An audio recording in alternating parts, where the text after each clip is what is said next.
Guys, आप लोगों ने अपनी स्कूल्स की किताबों में पीरियोडिक टेबल तो जरूर देखी होगी और उसके कुछ एलिमेंट आज भी आपको याद होंगे, जैसे कि hydrogen, helium, oxygen, nitrogen, isn't it. लेकिन क्या आपने थोरियम के बारे में सुना है, जो कि एटॉमिक नंबर 90 पे आता है? थोरियम, थोर ईयम। थोर से मार्वल का वो सुपर हीरो कैरेक्टर याद आता है, पर सवाल ये है कि क्या थोरियम और थोर इन दोनों में आपस में कोई रिलेशन है? जी हां, है। एक्चुअली थोरियम मेटल का नाम थोर से इंस्पायर होके ही रखा गया था। लेकिन आपकी जानकारी को थोड़ा और बढ़ा देता हूं। By the way, German mythology में थोर को द गॉड ऑफ थंडर कहा जाता है और एक्चुअली उसी से इंस्पायर्ड होके थोरियम मेटल का नाम रखा गया था। है ना ये इंटरेस्टिंग फैक्ट? क्या इसके पहले तक ये फैक्ट आप जानते थे? और अगर नहीं जानते थे तो चैट सेक्शन में लिखना मत भूलिएगा।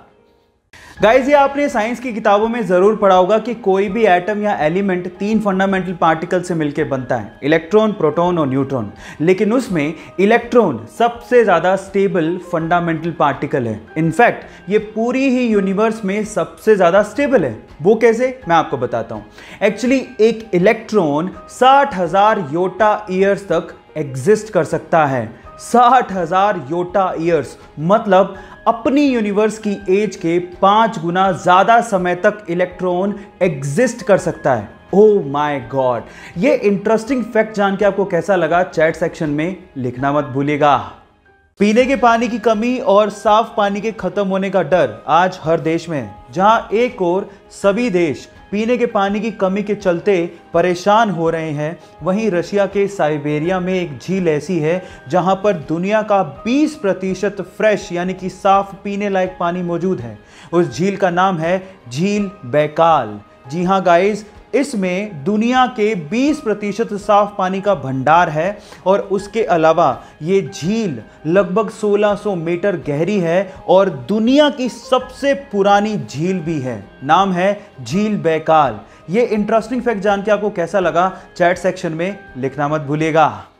गाइस, मैथ से बहुत लोगों को डर लगता है और उसका फोबिया भी बहुत ज्यादा होता है। इसी वजह से एक बार इंटरनेट पे एक पोस्ट वायरल हो गया, जो पोस्ट आपको अभी वीडियो में दिखाई दे रहा है। मैं आपको उसका ट्रांसलेट करके बताता हूं। इस पोस्ट में ये लिखा हुआ था कि परसेंटेजेस आर रिवर्सिबल, मींस जो 25 का 8% होता है उतना ही 8 का 25% भी होता है और उनमें से एक को आप आसानी से अपने दिमाग में ही निकाल सकते हैं। इसका मतलब मैं समझाता हूं। मतलब यह है कि अगर आप 25 का 8% निकालने बैठोगे तो वो उतना ही आएगा जितना 8 का 25%, और 8 का 25% निकालना बेहद आसान है। 1/4 ही तो करना है और 8 का 25% यानी कि 1/4 कितना होगा? 2। ये इस पोस्ट का मतलब है। ये फैसिनेटिंग सा मैथ्स का फैक्ट जान के आपको कैसा लगा, चैट सेक्शन में लिखना मत भूलिएगा। गाइस, इंडोनेशिया में चावल यानी कि राइस की खेती करने के लिए वो लोग राइस फिश टेक्निक का इस्तेमाल करते हैं। अब ये क्या है, डोंट वरी, मैं आपको बताता हूं।